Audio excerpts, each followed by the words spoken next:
What's up everybody, this is Reese from C Manga and welcome to my review of Fairy Tail Chapter 452, Prelude to the Final Battle. So, it looks like the final battle is coming close, and this week we get to meet, well, half of the Fairy Killers, aka the Spriggan 12. Well, Spriggan 6 in this count. Anyway, we've already been introduced to a few, but with the rest of them we do get a few more details into them. So, without further ado, I'm going to run through them. First up, we have the Winter General, Invil. So obviously, as his name suggests, he uses ice magic, and you know what? With the chapter, I love how in the next panel you see Gray's reaction to it, and he's just like, yeah, he uses ice magic too. All right, then looks like I'm gonna have to show my worth, kind of thing. So right there, that right there is one battle confirmed. Next up is the Desert King Agil. Obviously, we've seen what he's made of. Obviously, as he was trying to like take out them lot from trying to escape, until Luxus came down and blew him away. What's interesting here is it seems that Natsu looks like he's ready to step up to take him on. And honestly, I don't know why, because Natsu would be at a huge disadvantage. Obviously, seeing as how Sand can put out fire, and although he did get in a few good hits, obviously Azure was kind of caught off guard. So if that was a proper serious fight now, I don't know how Natsu would fare about that. But obviously he's the main character, so he'll get through somehow. Next up is the Nation Demolisher, Brandish. Obviously, we've seen her before. We've seen what her powers can do. Change the size and mass of any object. Look when she just took out that town just like it was nothing. Yeah, with her now, at first I kind of saw Urza taking her on. That was obviously until we get introduced to the next person, and I'm not really too sure who like kind of match up with her. Maybe Mira. At least that's what I'm thinking at the moment. Obviously, next character up is the War Princess Demeria. Is that how you say it? I think that's how you say it. Anyway, as far as anyone else kind of knows, she doesn't really use magic, so that would be obviously she's like an expert in combat. So obviously now this is going to be someone who's a perfect match for the invincible Urza. So yeah, that would be like a nice little sword versus sword battle right there. Alright, next up is we get to see the guy who's ranked 1 of the Wizard Saints, God Serena. I think that's how you say his name. Jeez, I am butchering pronunciations. Anyway, now, this guy here is kind of weird. Just in the sense that it doesn't kind of really go with any of the images I had for him in my head. Personally, I was thinking that he'd kind of like be this really cold-hearted dude. One of them ones that's like, wow, you'd be surprised it was on the side of the good guys, then seeing him defect to the bad guys, you'd be just like, oh yeah, that's kind of obvious now. But no, I was especially thinking that kind of like seeing as how Zeref was like, oh yeah, it made him destroy his hometown. I think that's what he said. It was either that or how do you feel going up against your hometown? Either way, it's kind of just really strange to see like his flamboyant attitude, just like this really flamboyant guy doing all these weird gestures. It was just really unexpected.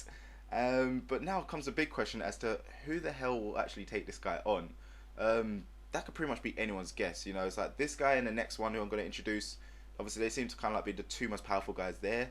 Either one would basically be a perfect match for it. In my mind, I'm thinking Luxus.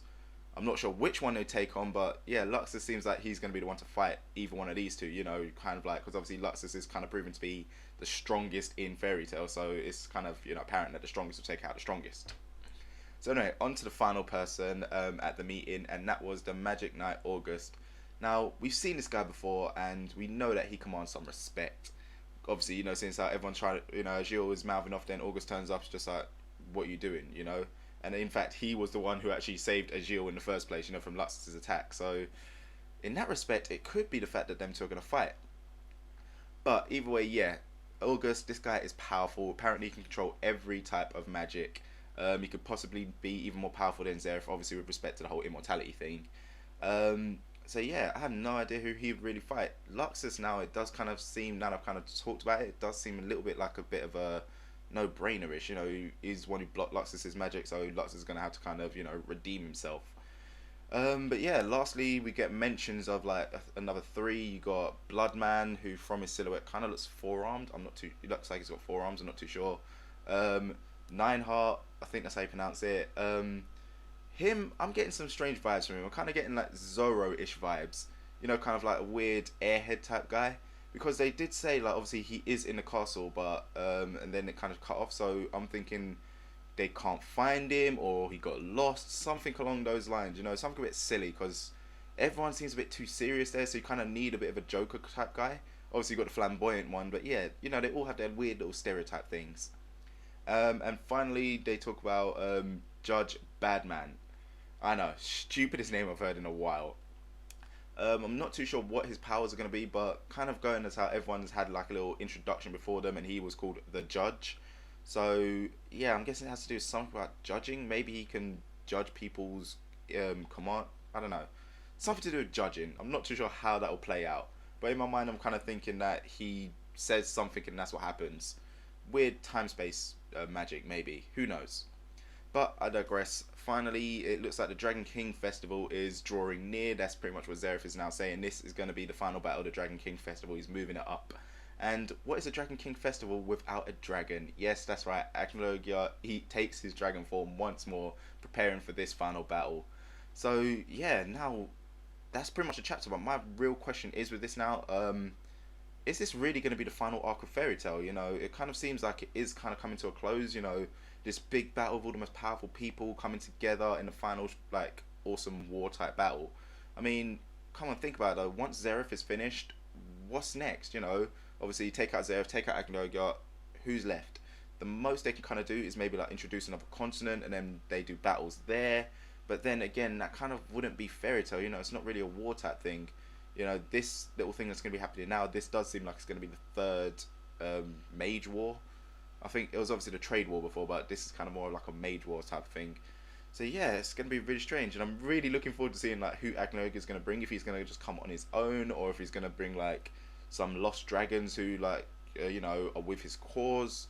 Because think about it, we haven't really seen too many of the dragons, and then maybe we'll like you know, all Fairy Tail Dragon Slayer guys, dragons come into the fray as well, you know, to give them some backup.